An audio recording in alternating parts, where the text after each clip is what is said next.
আসসালামু আলাইকুম। 10 মিনিট স্কুলের পক্ষ থেকে সকলকে স্বাগতম। আশা করি সকলে ভালো আছেন। আলহামদুলিল্লাহ আমিও ভালো আছি। আমি ষষ্ঠ থেকে নবম দশম শ্রেণীর গণিতের পাশাপাশি বিভিন্ন চাকরিতে যে সমস্যাগুলো আসে, ম্যাথ সমস্যা, এগুলো সমাধান করার চেষ্টা করতেছি। আমরা অনেক সময় এই পিতা পুত্রের বয়সও অনেক সময় আমরা অঙ্ক ভুল করি। আমাদের টিক মার্ক, আমরা তো শুধুমাত্র টিক মার্ক করব, এই জিনিসটাই আমরা ভুল করি। আমি সেই জন্য লিখে দিয়েছি পিতা পুত্রের ম্যাথ সমাধান। এখানটা আমি একটা অঙ্ক দিয়েছি, পিতা ও পুত্রের বয়সের অনুপাত 13:5।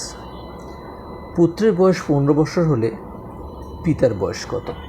তাহলে এখানটা সর্বপ্রথম এর যে অনুপাতটা আছে আমরা অনুপাতটা লিখব, পিতা অনুপাত পুত্র অথবা পিতার বয়স অনুপাত পুত্র সমান সমান। এখানটা আমরা কি লিখতে পারি, পিতার নিচে আমরা পিতার অনুপাতটা লিখছি 13 বা 13, আর পুত্রের নিচে আমরা পুত্রের বয়সটা লিখছি। এখন এইখানটায় আমরা যে কাজটা করব, অরিজিনালে পুত্রের বয়স কত দেওয়া ছিল? 15 বছর। এই 15 বছরটা আমরা এখানটায় ইন্ডিকেট করে তুললাম, যে আমরা লিখলাম যে পিতার বয়স, আমরা একজন মানুষের বয়স জানি। তাহলে আমরা এখন কি করব, এই যে 5 আছে পুত্রের বয়স, এটার সাথে আমাদের এটার কথা বলতে হবে। ঠিক আছে, এই 5 দ্বারা আমরা যদি 15কে ভাগ দিই কত পাবো আমরা? 3 5 কত? 15, অর্থাৎ আমরা 3 পেয়েছি।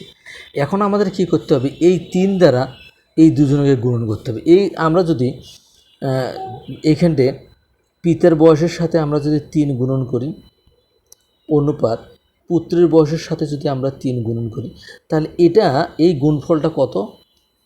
3 5 কত? 15, অর্থাৎ পুত্রের বয়সের সমান হয়েছে। তাহলে এখন যদি আমরা এই জিনিসটা গুণ করি তাহলে কত পাবো? 3 3 কত? 39। 3 3 39। আর এখানে কত পেলাম আমরা? 3 5 কত? 15। যেহেতু আমাদের পিতার বয়স কত সে বের করতে বলছে, তাহলে এই যে ক নং আমাদের কী হবে? অ্যান্সার হয়ে যাবে। অনুরূপ ক্ষেত্রে আরও একটা অঙ্ক আছে নিচে, ঠিক আছে, যে পিতা ও পুত্রের বয়সের অনুপাত 10:4। পিতার বয়স 50 বছর হলে পুত্রের বয়স কত? সেম জিনিস, এখানটা আমরা কি লিখব? পিতা অনুপাত পুত্র। আমরা সোজাই সমান সমান দিছি এবার। তাহলে পিতার বয়সের অনুপাত ছিল 10, অনুপাত কত? 4। এখন আমরা এই 50-এর সাথে 50-এর বয়সটা কার? পিতা। এই পিতার বয়সের সাথে এই পিতার বয়সের যে অনুপাতটা আছে, এটা আমরা আমাদের কথা বলতে হবে। তাহলে এই 10 দ্বারা আমাদের 50-কে ভাগ করতে হবে। যদি আমরা এই 10-এর সাথে যদি আমরা 50-কে যদি 10 দ্বারা ভাগ করি, কত পাবো আমরা? 5 পাবো। তাহলে এই 5 দ্বারা যদি এখন আমরা 10 গুণন করি, কত হবে? 5 10 50। তাহলে এই 5 দ্বারা 4কেও গুণ করতে, তখন আমাদের কত হয়? 50 বছর অনুপাত কত? 4 5 কত? 20 বছর। পিতার বয়স আমাদের কত? 50 বছর ছিল। তাহলে পুত্রের বছর আমাদের এখানে কি ক নং, অর্থাৎ কি 20 বছর।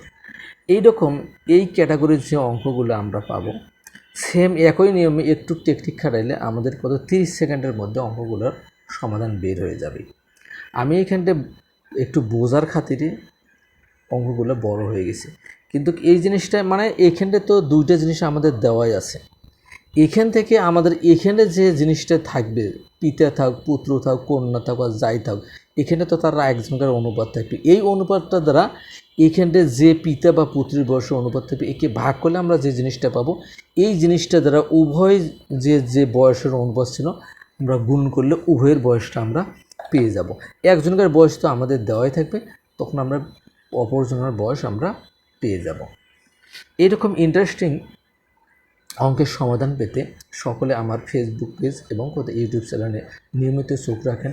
ইনশাল্লাহ আমি যথাসাধ্য আমি এইরকম ক্রিটিক্যাল অনেক অঙ্ক আমি সমাধান করে দেব। বীজগণিত, পাটিগণিত, ঠিক আছে, সূচক আছে, এইরকম আমি ইনশাল্লাহ সমাধান করে দেব। যেহেতু আমাদের এটা ফ্রি আমি এটা ফ্রি আর কি, উন্মুক্ত ক্লাস আমি এটা করি, যে যাতে আমার বয়সী যারা আছে, ছোট ছোট ভাই বোন অথবা অনেক স্টুডেন্ট আছে, এগুলো নিয়মিত প্র্যাকটিস করে সে ভালো কিছু করতে পারবে। আর যেগুলো আমি 9-10 থেকে মানে ষষ্ঠ শ্রেণী থেকে 10 পর্যন্ত আলোচনা করি। যদি কোনো স্টুডেন্ট এগুলো দেখে 100% সে ভালো করবে। সকলে সুস্থ থাকবেন, ভালো থাকবেন। আল্লাহ হাফেজ, দেখা হবে আগামী ক্লাসে।